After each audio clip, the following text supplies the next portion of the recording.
주진우 라이브.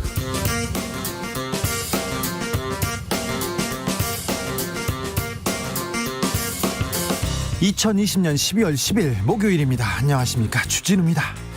지금 시각 과천 법무부 청사에서는 윤석열 검찰총장 징계위원회가 열리고 있습니다. 징계위원장 대행은 검찰과거사위원장 직무대행을 맡았던 정한준 교수가 맡고 있습니다. 윤 총장이 불참한 가운데 윤 총장 측 변호인들 징계위원 5명 중 4명에 대해서 기피 신청했습니다. 징계위는 기피 신청을 모두 기각했습니다. 사상 초유의 검찰총장 징계위 변수와 결과, 양홍석 변호사와 예측해 보겠습니다. 공수처법 개정안이 본회의를 통과했습니다. 문재인 대통령은 공수처 출범 길이 열려 다행이다, 새해 벽두에 공수처가 정식으로 출범할 수 있길 기대한다고 밝혔습니다. 국민의힘을 비롯한 보수진영 대표들은 정권퇴진 비상시국연대를 출범시켰는데요. 이 사안들 김종민 의원 연결해서 들어보겠습니다.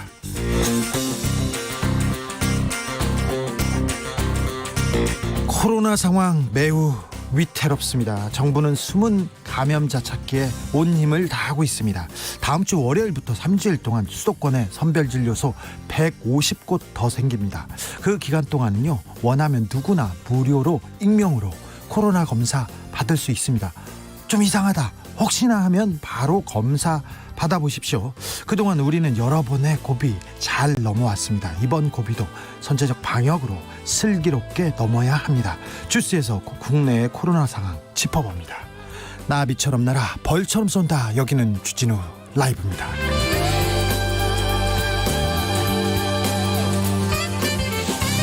오늘도 자중자애, 겸손하고 진정성 있게 여러분과 함께 하겠습니다. 오늘 새벽에 서울에 첫눈이 내렸다고 합니다. 전 못 봤습니다. 인정할 수 없습니다. 그런 분들도 많죠. 아무튼 예년에 비해서 아주 늦게 지각 첫눈이 내렸습니다. 아무튼 첫눈이 오는 날 공수처 개정안 국회 본회의를 통과했습니다. 1년에 걸쳐 1년도 넘은 것 같아요. 진통의 진통 끝에 결국 개정안 통과했는데 여러분 어떻게 보셨습니까? 여러분의 의견 들어보겠습니다. 오늘도 주진우 라이브 로고 들어간 마스크 드리고 있습니다. 신청하면 바로 드리겠습니다. 샵 9730, 짧은 문자 50원, 긴 문자 100원입니다. 콩으로 보내시면 무료입니다. 그럼 오늘 순서 시작하겠습니다.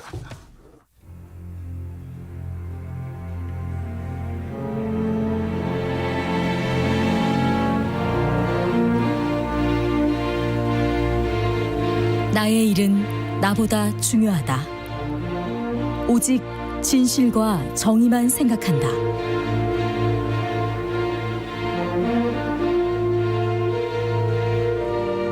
탐사 보도 기자 외길 인생 20년. 주진우 기자와 오늘도 함께 흔들림 없이.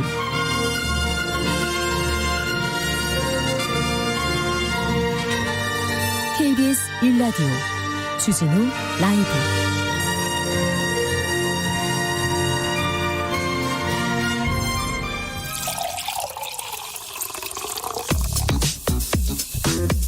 진짜 중요한 뉴스만 쭉 뽑아냈습니다. 줄 라이브가 뽑은 오늘의 뉴스 주스. 정상근 기자, 어서 오세요. 안녕하십니까. 오늘도 숨가쁘게 달려다니셨죠? 네, 그렇습니다. 네, 오늘 코로나 확진자 어떻게 됐습니까? 네, 오늘 0시 기준 코로나19 신규 확진자는 682명이 나왔습니다. 700명 가까이 나왔습니다. 네, 어제보다 조금 줄어들긴 했는데 이틀 연속 700명 선에 근접을 했고요.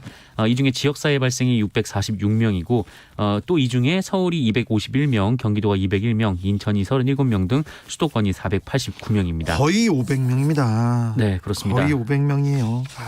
걱정입니다. 병상 부족 걱정이 되는데요. 네, 확진자가 크게 늘면서 무엇보다 병상 부족이 현실화되고 있습니다. 어제 기준으로 수도권 코로나19 확진자 가운데 병상을 배정받지 못해서 자택에서 대기하는 환자가 500명을 넘었다라고 하는데 그래도 대부분은 하루 정도 대기를 하고 입원하거나 생활치료센터로 가게 되는데요. 확진자가 더 이렇게 늘어나면 그것도 좀 어려울 것으로 좀 예상이 돼서 걱정이 좀 많습니다. 네, 우리나라에서는 코로나 걸리면 일단 병원이나 생활치료센터를 보내서 바로 격리하고 치료했습니다. 네. 지금까지는 효과적으로 잘 했는데 지금부터는 코로나 걸려도 집에서 대기해야 된다고 합니다. 그리고 생활치료센터에서도 1인 1실에서 1인 2실로 넘어갔어요. 그래서 좀 걱정이 됩니다. 그리고 의료진들의 건강도 걱정되고요. 그래서 각별히 저희가 사회적 거리두기 그리고 마스크 쓰기, 손 씻기 잘해야 됩니다. 전 세계적으로 확진자 너무 심각하게 늘고 있습니다. 네, 영국에서 전 세계 최초로 백신 접종이 시작됐는데 확진자는 여전히 급증세입니다. 누적 확진자, 전 세계 누적 확진자가 7천만 명을 목전에 두고 있는데요. 아니요, 7천만 명이요? 6천만 명 넘었다는 소리 얼마 전에 들었는데요. 네, 불과 보름도 안 됐습니다.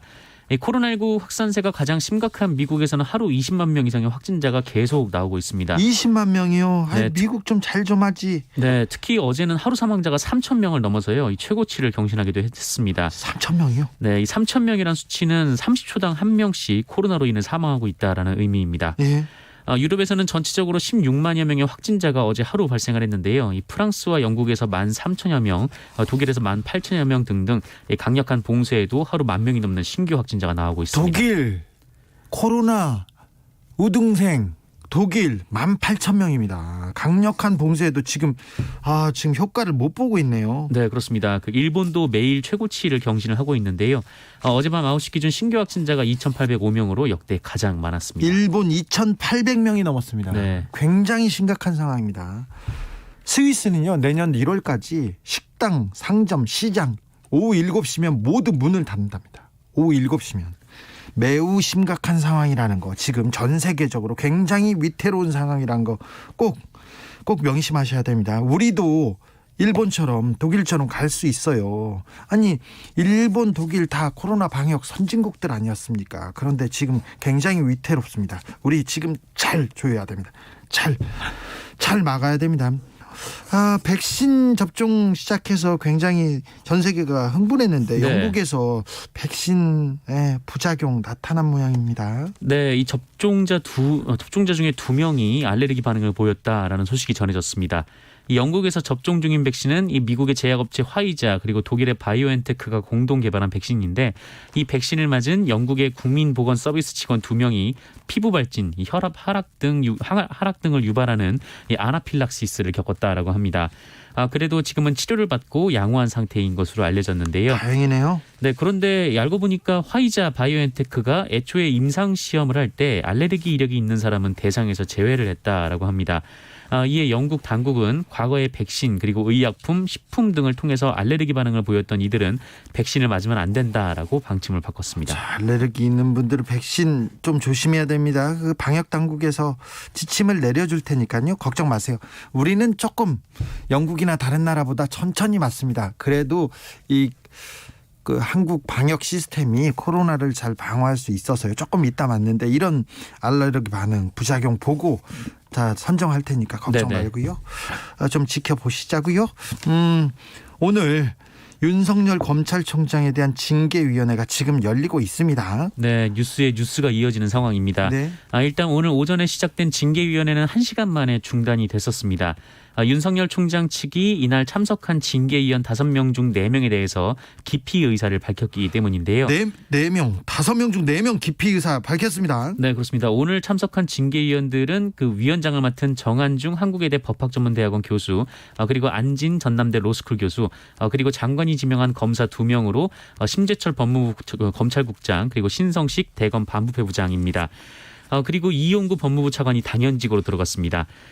검찰은 이 중에 신성식 반부패부장을 제외하고 모두를 기피하겠다라고 밝혔습니다. 그러자 징계위원회가 기피 신청서 작성 시간을 주기 위해서 회의를 중단했고 오후부터 회의를 재개를 했습니다. 이 기피 신청이 들어오면 출석위원 과반수의 찬성으로 기피 여부가 결정이 되는데 기피자로 지목된 위원은 그 의결에 참여하지 못합니다. 그리고 이 절차를 통해서 징계위원회는 윤석열 검찰총장 측의 기피 신청을 모두 기각했고요.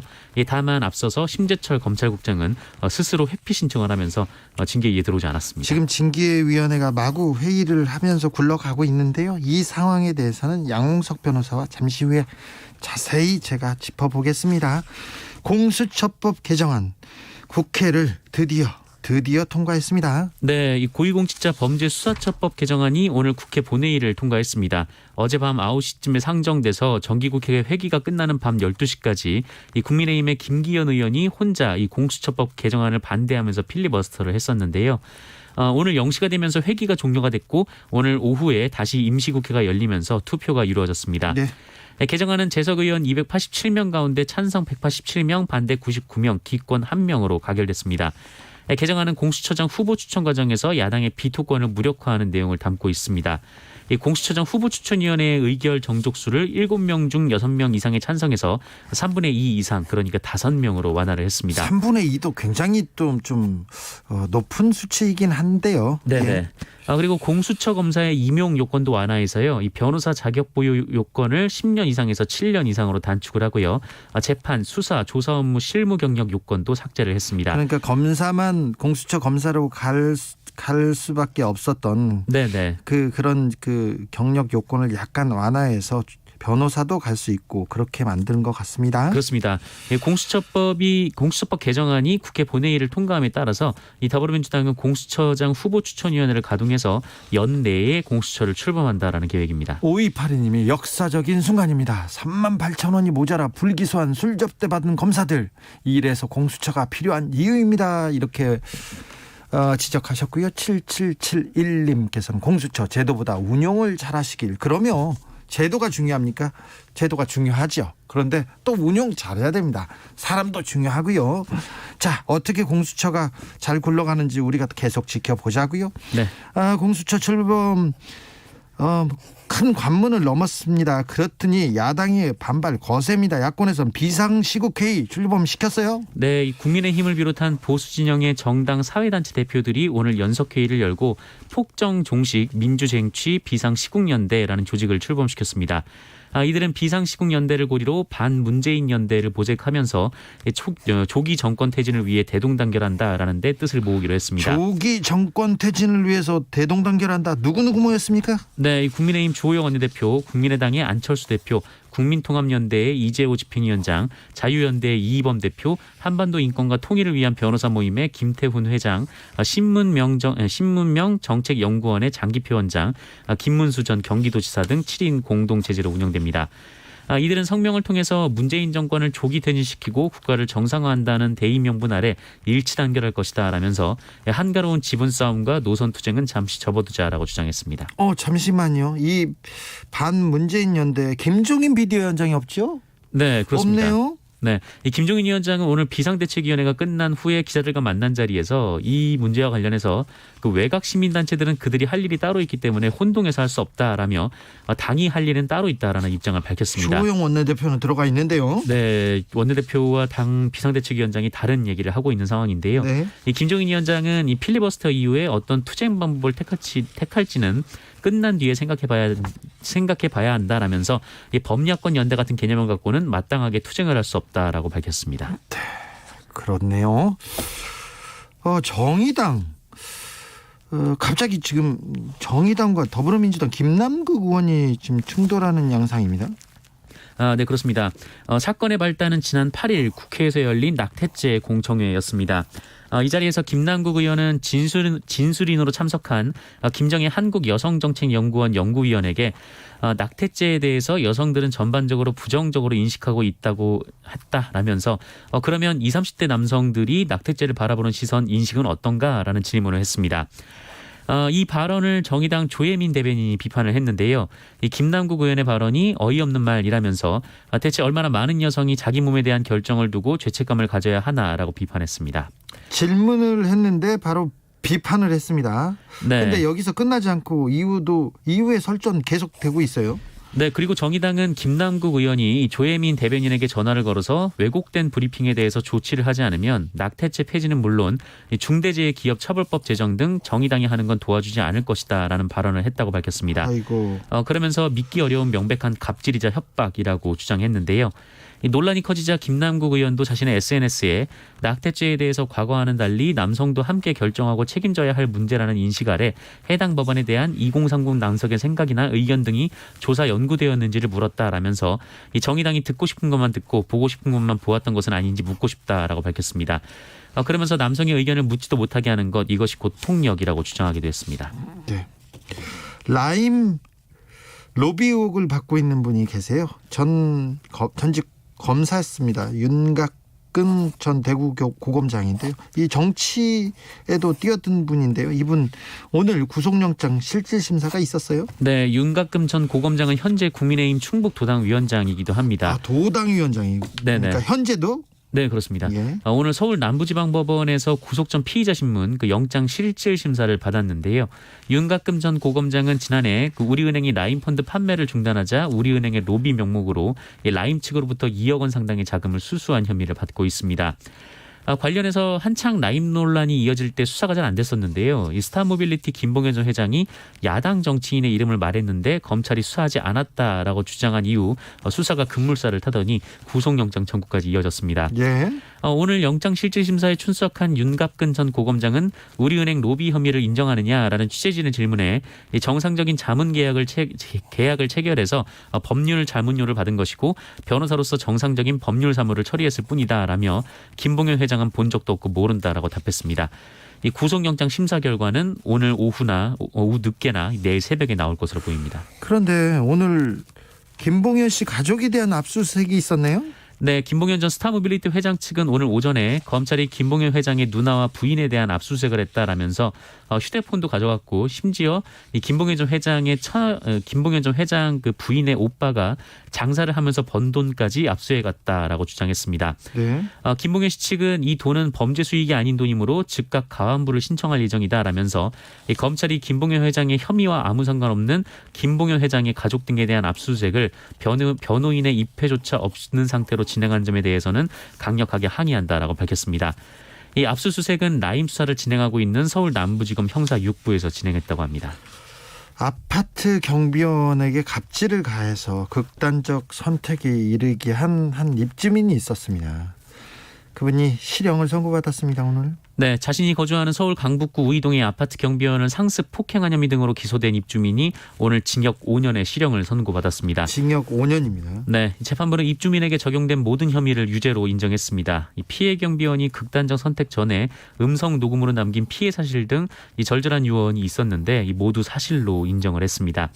이 입주민은 수사 단계와 법정에서 경비원에 대한 감금 및 보복성 폭행은 없었다라며 일부 혐의를 부인을 했지만 1심 재판부는 받아들이지 않았습니다. 이분이 또 오히려 자기가 맞았다면서 말도 안 되는 얘기를 또 주장하기도 했었잖아요. 네, 무고죄로 고소한다 이런 얘기를 하기도 했었다고 하는데 입주민 신모 씨로부터 그 정신적 고통을 호소했던 이 경비원 최모 씨는 지난 5월 자택에서 극단적 선택을 한 바 있습니다. 네. 입양한 아이들을 학대했습니다. 그래서 숨지게까지 만든 부모가 있는데요. 재판에 넘겨졌습니다. 네, 지난 10월 입양한 아이를 학대해서 숨지게 한 혐의로 이 부모가 재판에 넘겨졌습니다. 지난 10월 사망했을 당시 아이가 16개월에 불과했는데요. 16개월 아이를. 네, 이 검찰의 기소 내용을 보면 아이의 머리와 팔과 다리 등 몸 전체에서 발생 시기가 다른 골절 그리고 피하 출혈이 발견됐는데 이것은 지속적인 폭행이 있었다라는 의미입니다. 아이의 엄마는 검찰 조사에서 아이가 밥을 안 먹어서 화가 나서 배를 손으로 때리고 들어 올려서 흔들다가 떨어뜨렸다 이렇게 진술을 했는데 16개월 아이를요? 네, 하지만 그나마도 사실이 아닌 것으로 보입니다. 이 검찰은 사망 당일 아이가 찍힌 동영상이 있고 또 쿵 소리가 들렸다는 이웃 주민들의 진술을 종합하면 흔들다가 어쩌다가 떨어진 게 아니라 의도적으로 큰 힘을 가했다고 판단을 하고 있습니다. 특히 아이의 등 쪽에 강한 힘을 가해서 췌장이 손상이 됐고 그로 인한 출혈로 사망했다고 검찰은 설명했습니다. 검찰은 이 남편 역시 아이의 팔을 강하게 잡거나 강제로 손뼉을 치게 하는 등 학대를 했다라고 판단했습니다. 또한 올해 1월에 아이를 입양한 이들 부부가 3월부터 10월까지 모두 15차례나 집과 차 안에 아이를 혼자 있게 한 사실도 확인을 했습니다. 이 두 사람 모두에게 아동학대와 유기, 방임 혐의가 적용됐고요. 아이 엄마는 아동학대 치사 혐의까지 더해서 기소가 됐습니다. 이 사악한 사람들이 어떻게 벌을 받는지 좀 지켜보겠습니다. 이게 참 인간에 대한 예의 정말 가슴이 아프네요. 3871님께서는 공수처 이제 시작입니다. 전관예우 없어져야 진정한 개혁입니다. 전관예우가 없어지는 그날까지 갈 길이 멉니다. 나정원님께서는 버스 방역하면서 듣고 있어요. 선거 때부터 듣기 시작했는데 주진우님 건강하게 정치 어린이의 분별력을 전파해 주세요 얘기하는데 제가 잘할 수 있을지는 모르겠습니다. 열심히 하겠습니다. 정린이 뭘 초보자나 모르는 사람한테 린이를 이렇게 붙이는 그런 신조어가 계속되는데 저는 이런 신조어에 대한 반대입니다. 어른보다 어린이가 못하는 게 별로 없어요. 아까 그 부모보다 16개월 아이가 뭘 못했습니까? 잘못했습니까? 그리고 어린이한테 배워야 되는 점 많습니다.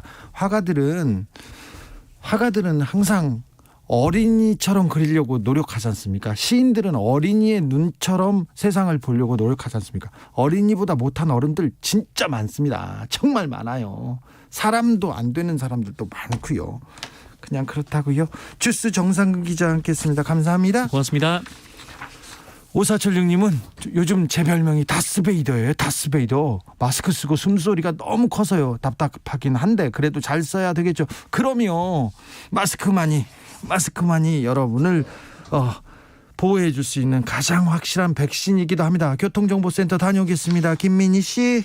퇴근 정체가 늘고 있는 도로 위로 돌발 구간이 많습니다. 부산 외곽고속도로 기장 쪽으로 금정산 터널 1차로에서는 사고가 났는데요. 처리 작업 여파받아 부근으로 많이 혼잡합니다. 중부고속도로 남이 쪽으로 남이분기점 부근 2차로에서는 장애물을 처리하고 있고요. 반대 하남 쪽으로는 남이천 부근과 광주나들목에서 중부 1터널 일대, 다시 만남의 광장 휴게소에서 하남분기점까지 정체입니다. 경부고속도로 부산 쪽으로는 한남부터 서초 사이와 또 신갈분기점에서 수원 사이로 정체고요. 이후 오산 부근 5차로에서는 고장난 차를 처리하고 있습니다. 서울시내 동부간선도로 도심 쪽으로 장안교 부근에서도 사고가 나면서 3차로가 막혀 있습니다. 이 때문에 뒤로 중랑교부터 정체 매우 심하고요. 분당 수서로 분당 쪽으로 탄천나들목 부근에서는 고장난 차를 처리하고 있어서 뒤로 탄천 1교부터 정체입니다. KBS 교통정보센터였습니다. 주진우 라이브.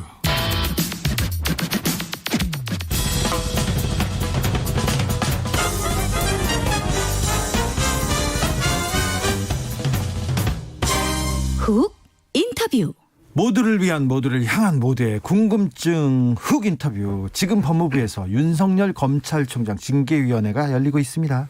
그간 2번이나 미뤄지면서 열리기는 열리는가? 열리면 징계는 하느냐? 말이 많습니다. 오늘 안으로 결론이 안 나올 가능성도 있다는데요. 윤석열 총장 징계위 어떻게 되는 건지 알아보겠습니다. 참여연대 공익법센터의 운영위원, 법무법인 20의 양홍석 변호사 모셨습니다. 안녕하세요. 네, 안녕하십니까. 오늘 윤석열 검찰총장 현직 검찰총장에 대한 징계위원회 열렸습니다. 앞으로 오늘 어떻게 되고 있습니까? 앞으로는 어떻게 되나요?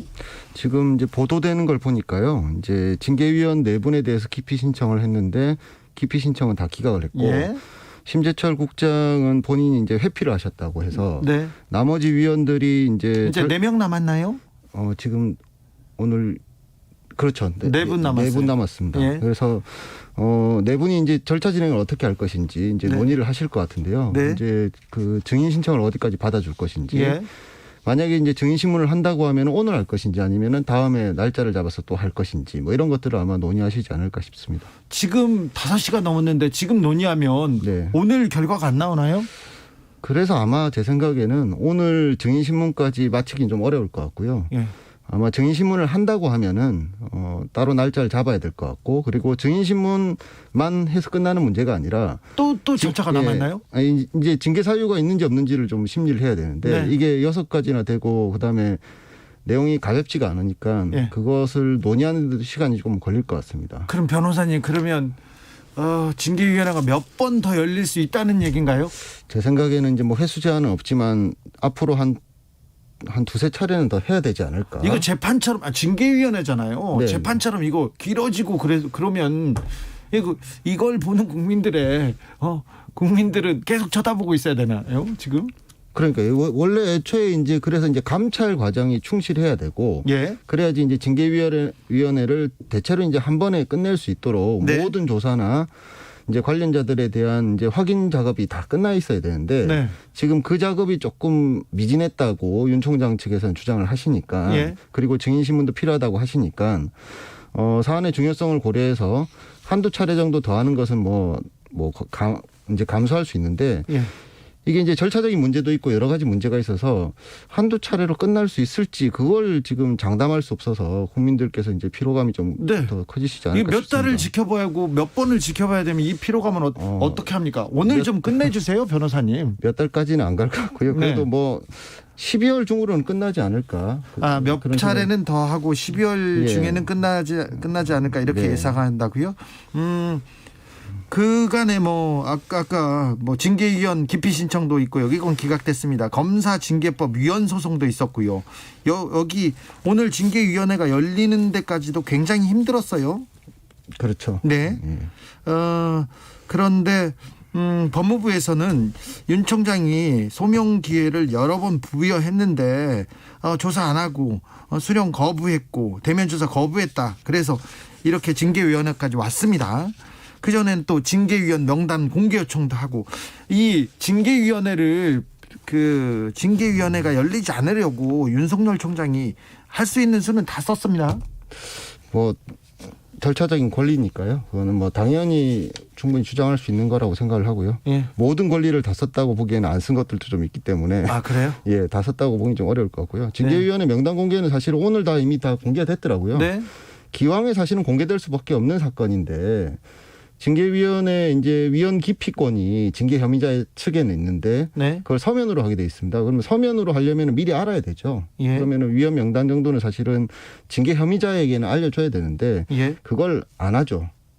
그 공무원 징계 절차에서 전부 다 그걸 안 하고 있습니다. 예. 그래서 이제 사실은 깜깜이 징계가 되는데 예. 그런 것들은 조금 앞으로 절차적인 권리 보장 측면에서 예. 꼭 윤 총장 사건만 말씀드리는 게 아니라 공무원 징계 일반에 대해서 조금 우리 사회가 좀 고민을 좀 해봐야 될 부분입니다. 고민을 해야 될 때가 왔다. 네. 윤석열 총장이 그동안 수사로 정치를 했으니까 정치를 했다 이렇게 징계 이유에도 들어가 있습니다. 이 부분에 대해서는 어떻게 보세요? 이제 수사로 정치를 했다라고 이제 평가하시는 분들이 충분히 있을 수 있죠. 예. 그런데 이제 그렇게 평가하는 것과 입증하는 것은 이제 별개 문제입니다. 네. 평가는 자유인데 입증은 명확한 증거를 필요로 하죠. 그래서 만약에 그 사유로 해서 징계를 하시려고 법무부에서 했다라고 하면은 감찰 과정이 좀 더 충실해야 되고 그리고 분명한 사유가 있었어야 되는 것이 아닌가라는 생각이 드는데 지금 현재 이제 징계위원회에서 어떤 자료를 가지고 실제로 징계 여부를 판단하시는지는 외부에 알려져 있는 게 한계가 있으니까 예. 그것만 가지고는 알 수 없습니다만 조금 감찰 과정이 좀 더 충실했으면 좋지 않았을까라는 생각이 듭니다.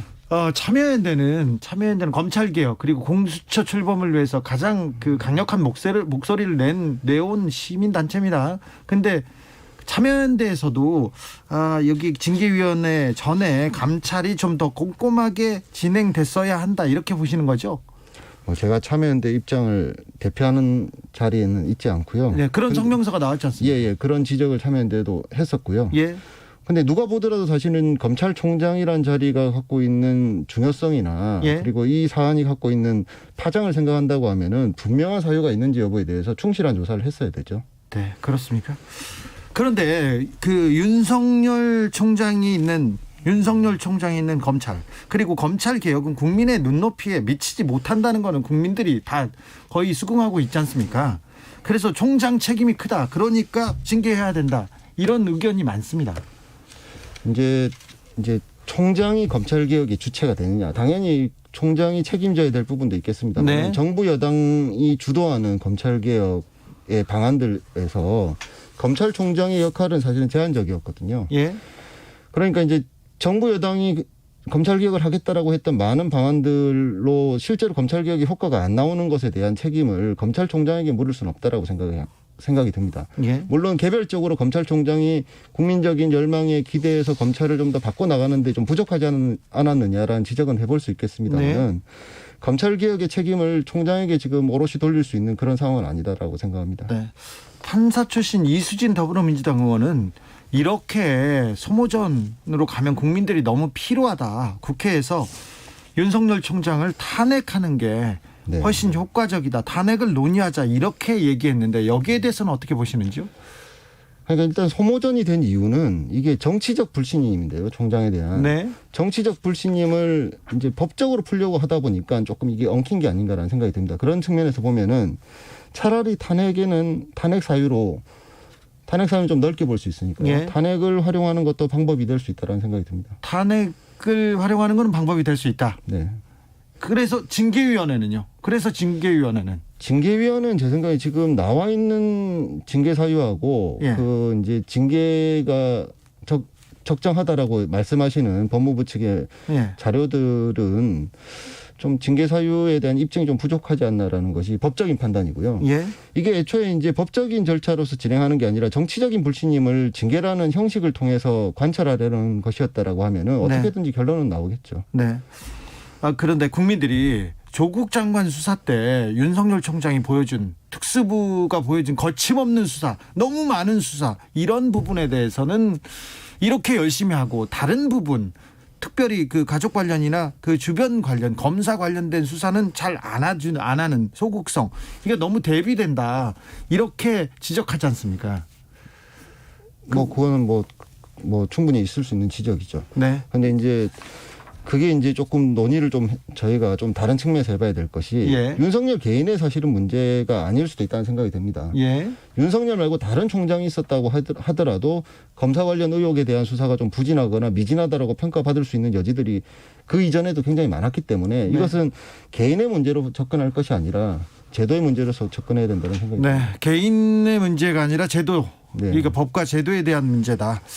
황두환님께서 참여연대 너무 기계적 중립 아닌가요? 이렇게 합니다. 그렇게 개혁을 부르짖고 맨 앞에서 검찰 개혁을 외쳤던 참여연대인데 이런 지적 참여연대 분들 요새 좀 받으시죠?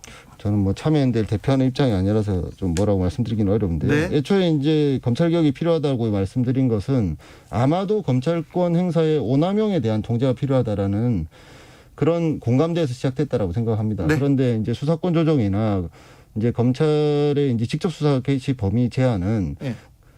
그런 이제 검찰권 오남용에 대한 통제 수단으로서는 간접적이거든요. 네. 실제로 검사들이 수사에 대해서 좀 더 책임 있고 그다음에 기소 여부에 대한 판단에 대한 좀 책임성을 높이는 방향으로 제도 개선을 했어야 되는데 그 부분에 대한 이제 제도 개선책이 없었던 것이죠. 네. 검찰 개혁 시대적 과제다 이렇게 공감하시는 분들이 많습니다. 오늘 공수처법 개정안 국회를 통과했는데 이 부분에 대해서는 어떻게 평가하시는지요? 이제 공수처는 이제 뭐 기왕에 만들어진 제도니까요. 잘 운영됐으면 하는 바람이 있고요. 문제는 이제 공수처가 기존의 경찰, 검찰과는 다르다라는 것을 보여줘야 되는데요. 지금 현재 이제 공정성에 대한 의심이 있고 그것을 먼저 불식시켜야 될 것이라는 생각이 듭니다. 그것을 넘어서더라도 공정성 외에 이제 전문성에 대한 의문이 있거든요. 그래서 그 부분을 적절히 극복하지 않으면 공수처가 사실은 제대로 된 이제 권력기관에 대한 그 통제 장치로서 작동하기는 어렵다라고 생각합니다. 네, 공수처도 좀 갈 길이 멀지요. 예. 자, 검찰 개혁, 공수처 출범이 뭐 절대 과제일 수만은 없습니다. 첫걸음이라고 얘기하는 분들도 많은데, 자, 검찰 개혁 어떤 방향으로 어떻게 가야 됩니까? 이제 말씀드렸다시피 이제 검찰 개혁은 제 생각에는 검찰권 오남용에 대한 통제가 필요하다는 생각이 듭니다. 그래서 수사 범위나 기간이나 방법을 적정하고 적법하게 예. 이제 해야 되고 그다음 기소 여부의 판단을 불편부당하게 해야 되는데 그런 것들을 좀 제도화해서 검사가 책임지고 기소하고 수사하는 것들을 좀 국민들이 볼 수 있게 하는 것이 바로 검찰 개혁이다라고 생각합니다. 검찰 개혁이라는 말은 계속 구호는 난무하고 있어요. 그런데 검찰 개혁의 그 디테일에 대해서는 제대로 지금 논의된 적도 없다고 지적하시는 분들도 많습니다. 공감하는 분도 많고요. 자, 변호사님. 네. 지금 검찰 개혁 잘 되고 있습니까? 방향은 잘 가고 있습니까? 이제 검찰 개혁이 검찰권 오남용에 대한 통제다라는 측면에서 보면은 검찰 개혁은 실제로 지금 이루어지지 않고 있죠. 이루어지지 않고 있습니까? 예, 제대로 지금 시작조차 못했다라는 생각이 들고요. 지금 네. 정권이 출범하고 여기까지 왔는데 시작조차 못했습니까?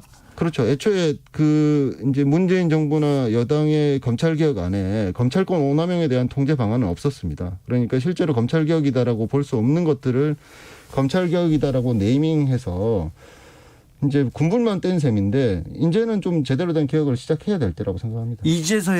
이제는 검찰 개혁을 시작할 때입니다. 예, 진짜 검찰 개혁을 해야지 자꾸 검찰 개혁만 한다고 하고 다른 것들을 검찰 개혁이다라고 지금 국민들에게 말씀하는 것은 좀 적절치 않다라고 생각합니다. 민주당이 그렇습니까? 뭐 정부도 그렇고 민주당도 그렇고. 정부도 민주당도 그렇습니까? 네. 검찰권 오남용을 바로잡을 제대로 된 개혁 방법은 뭐가 있을까요? 뭐 다양한 방법들이 있을 수 있죠. 그래서 이제 그 일단은 수사 개시, 그다음에 수사의 대상을 선정하는 것에 있어서 검사나 특정 그룹의 검사들이 너무 지나친 그 검찰권을 자의적으로 행사하는 부분에 그렇죠. 대해서 통제를 하는 방안들이 필요할 수 있죠. 검찰 내부에도 통제 장치를 둘 필요가 있고요. 외부에서 국회나 아니면 다른 기구를 통해서 통제하는 방법도 있을 수 있습니다. 예. 그리고 기소 여부에 대한 판단도 일정한 경우에는 기소 편의주의를 제한하는 방식으로 해서 기소 법정주의를 도입하거나 아니면 기소해서 무죄가 나오게 되면은 무죄 나오면 어쩔 수 없다. 뭐 무죄 나와도 상관없다. 이렇게 하는 검사들이 있으신데 있죠. 일부 있는데요. 네. 만약에 무죄가 나왔을 때 무죄에 대해서 적정하게 평가해서 수사가 잘못됐고 기소 판단이 잘못됐다라고 하면은 그 검사에 대해서 책임을 묻는 책임 물어야죠. 장치가 필요하죠. 근데 지금 이게 없지 않습니까? 예. 그런 논의는요. 이것들을 도입하자라고 계속 이런 것들이 필요하다고 했는데 정부 여당에서는 이제 수사권 조정이나 이제 직접 수사 개시 범위 제한으로 이제 검찰 개혁을 갖다가 네이밍 짓고 이제 그것들을 하시는데 조금 너무 이제 힘을 쓰신 거죠. 네. 지난 정권 때 제가 그 박근혜 전 대통령 집안에 살인 사건이 있어가지고요. 네. 오천 살인 사건에 네, 네. 대해서 경찰 수사가 잘못됐다, 잘 안 됐다, 이상하다 얘기했더니 바로 정권 바뀌고 검사들이 나서가지고 구속영장 청구했잖아요. 결국은 무죄 어찌어찌해서 무죄 받았는데 네. 그 검사들 나쁘잖아요. 검찰권 오남용한 거잖아요. 그럼요. 네. 근데 그 검사님들 승진하더라고요. 그러니까요. 그 수사를 어떻게 하든지 기소를 어떻게 하든지 책임지지 않는 검찰이 네. 바로 지금 검찰권 오남용의 지금 현재의 검찰, 네. 국민이 불신하는 검찰의 가장 큰 출발이 아니었나라는 생각이 듭니다. 3390님, 룸사롱 96만 원의 기적의 계산법을 만드는 검사들은 어떻게 보시나요? 이렇게 물어봅니다. 이제 룸사롱 문제는 그거는 이제 조금 따져봐야 될 문제인데요. 네. 일단은 뇌물죄에 있어서 수수액 계산 방법하고 비슷하거든요. 지금 예. 수수액 계산 방법이 예전부터 이제 가장 피고인에게 유리한 방법으로 하다 보니까 이제 그런 계산법이 나온 건데. 국민적 눈높이에는 맞지 않습니다. 그래서 차제의 제도 개선을 좀 법을 좀 바꿔야 될 부분도 있다라는 생각이 듭니다. 네. 건경님께서는 지금 검찰권 오남용하는 윤 총장 징계하겠다는 건데요. 그거 아닌가요? 이렇게 물어봅니다. 윤 총장이 검찰권을 오남용했다라고 볼 만한 것이 있을까요? 모르겠네요. 참여연대에서 아니 참여연대는 참여연대에서 공익법센터에서 모여서 회의를 할 때도 그런 결과는 공익법센터는 이제 검찰 개혁에 관련된 이슈를 논의하는 단위는 아니고요. 네. 이제 표현의 자유나 아니면 프라이버시 관련해서 활동을 하는 것이고요. 네. 저는 참여연대 입장을 대변하지는 않습니다. 알겠습니다. 네. 그렇습니다. 자, 그러면요. 지금 최근에 그 윤석열 사태, 추윤 갈등 이렇게 프레임 돼가지고 계속 기사가 쏟아집니다. 언론에서 또 어떤 편에 들어서 기사를 쓰고요.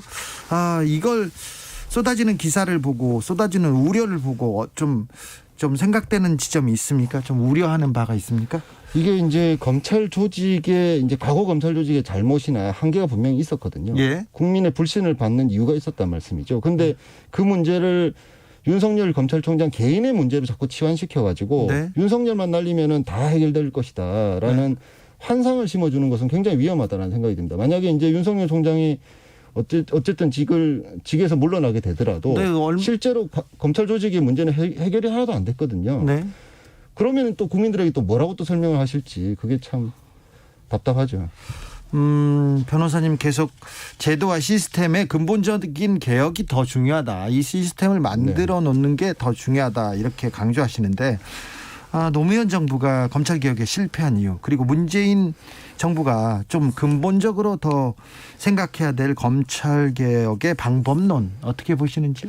이제 계속 같은 말씀을 드리는데요. 검찰권 오남용에 대한 제도적 통제 방안을 네. 고민을 했어야 되는데 그 부분에 대해서는 상당히 정부 여당에서 준비했던 검찰개혁 방안이 없거든요.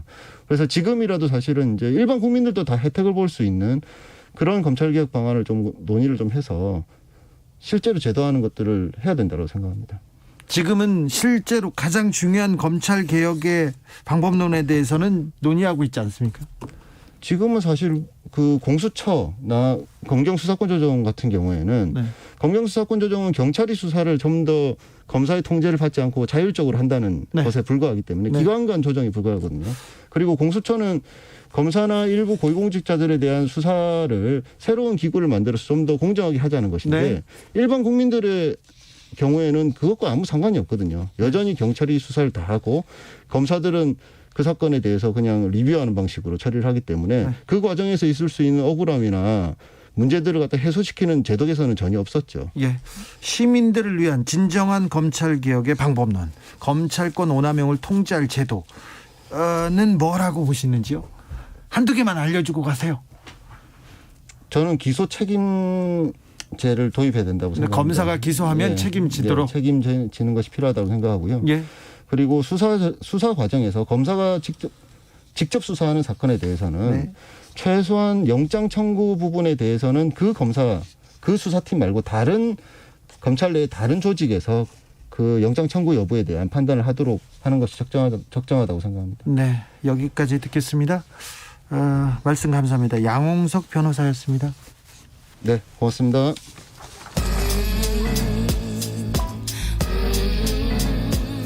나비처럼 날아 벌처럼 쏜다. 주진우 라이브.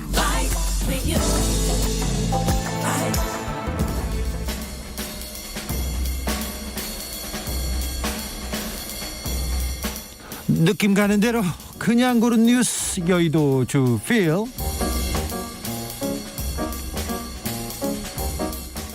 이 주기에도 김용균들 하청 노동자 발전소는 위험한 일터. 경향신문 기사입니다. 12월 10일이 김용균 씨가 돌아가신 지 2주기가 되는 날이네요. 2018년 12월 10일이었습니다. 입사한 지 3달밖에 안 되는 24살 김용균 씨는 충남 태안화력발전소에서 홀로 점검을 하다가 석탄 운반용 컨베이어 벨트에 끼어 숨졌습니다. 어두운 데서 혼자 일하다가 사고를 당했어요. 그래서 김용균 씨를 찾는데 5시간 넘게 걸렸습니다. 숨져 있었어요. 어제였습니다. 어제 경북 포항제철소에서 공기흡입 설비를 정비 중이던 하청 노동자가 한 분이 5m 아래로 떨어졌습니다. 그런데 그 노동자를 찾는데 2시간이 걸렸습니다. 혼자서 일하다가. 그래서 또 돌아가셨습니다. 한 해에 2,000명 넘는 노동자가 죽고 있습니다. 일터로 가서 못 돌아오고 있습니다. 김용균 씨 동료들이 모였어요. 그래서 우리는 김용균인 동시에 김용균이어서는 안 된다, 이렇게 외치고 있습니다. 2년이 지났지만 아직도 외치고 있습니다.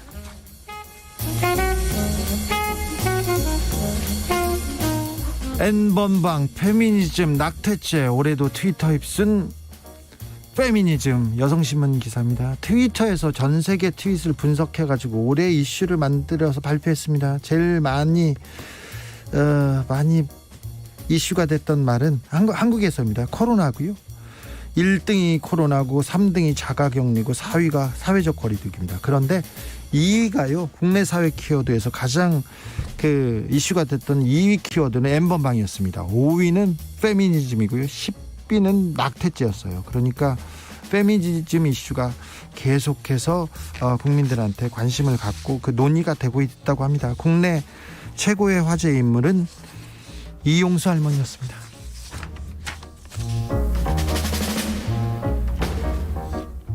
밤 9시 셧다운. 피한 스키장 바글바글. 탈의실 스낵바는 어쩌지. 뉴스원 기사입니다. 스키장이 개장했습니다. 스키장을 찾는 이들로 전국 리조트가 북적이고 있답니다. 놀이공원, 워터파크와는 달리 실외 체육시설로 분류된 스키장은 사실상 정상 영업 중인데요. 독일, 프랑스에도 스키장은 폐쇄됐거든요. 그런데 우리나라는 실외 체육시설이라고 스키장은 오후 9시 이후에도 야간 개장도 합니다. 그래가지고 사람들이 많이 몰린답니다. 스키장에서는요, 렌탈 시스템도 비대면으로 좀 바꾸고 리프트도 한 사람씩만 타기로 제한하는 등 좀 최소한의 방역 시스템 갖췄다고 설명하는데, 그런데 스키나 스노보드 타고 계속 탈의실 가고 스낵바 이렇게 가서 계속 거친 숨을 쉬면서 뭘 먹고 이야기하고 그러지 않습니까? 그러면 환기도 추운 날씨에 잘 안 될 텐데 걱정하는 사람들이 많습니다. 스키장 방역에 대해서 관계 당국도 좀 신경을 써 주셔야 합니다. 중국 당국 항공국 승무원한테 기저귀 차라 지침 내렸습니다. 왜? 이렇게 뉴스원 기사인데요. 중국 항공 당국에서 정부에서 지침을 내렸어요. 코로나 위험 지역 오고 가는 항공편 승무원들에게 기저귀 차라고요. 왜 그랬냐면요, 이 비행 지침 왜 내렸냐면은 화장실이 바이러스 감염 위험이 가장 높기 때문에 웬만하면 비행기 타고 화장실에 가지 말라고 하는 겁니다. 객실 승무원한테는 마스크, 이중 의료용 고무장갑, 고글, 일회용 캡, 일회용 보호복, 일회용 신발 커버 이런 걸 착용하도록 권장했는데 따라할 거는 아니지만 우리도 좀 배워야 될 것 같아요. 비행기나 어디 화장실 바이러스에 취약하니까 조심해야 됩니다. 그렇다고 기저귀까지야 우리는 아무튼 비행기 타기 전에, 열차 타기 전에 화장실 먼저 가는 지혜도 필요한 것 같습니다.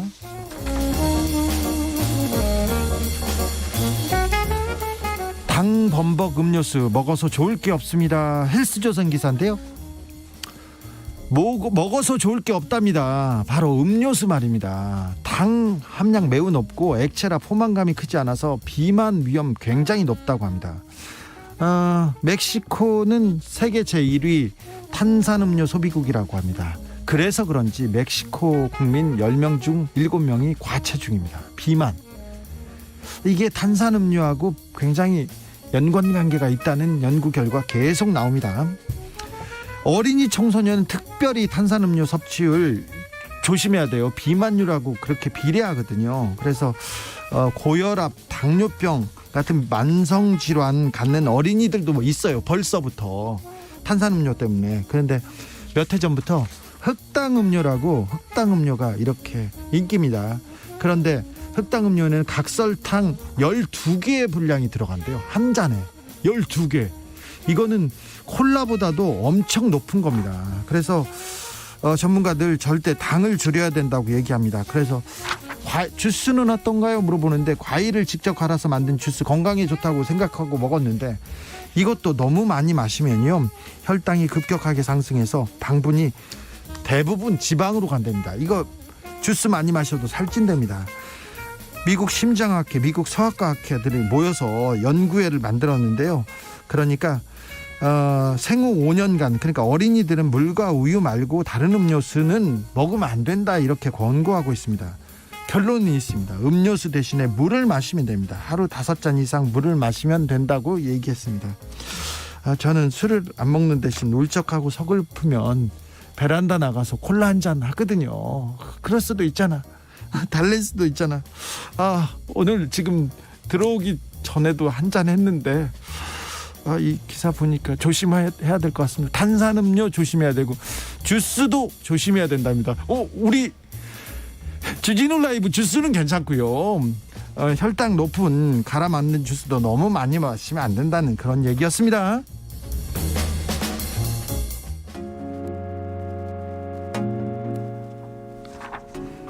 무슨 노래 들지 짐작하실 분도 있을 겁니다. 마룬5입니다. 슈가 들었다가 저는 잠시 쉬었다가 6시에 돌아오겠습니다.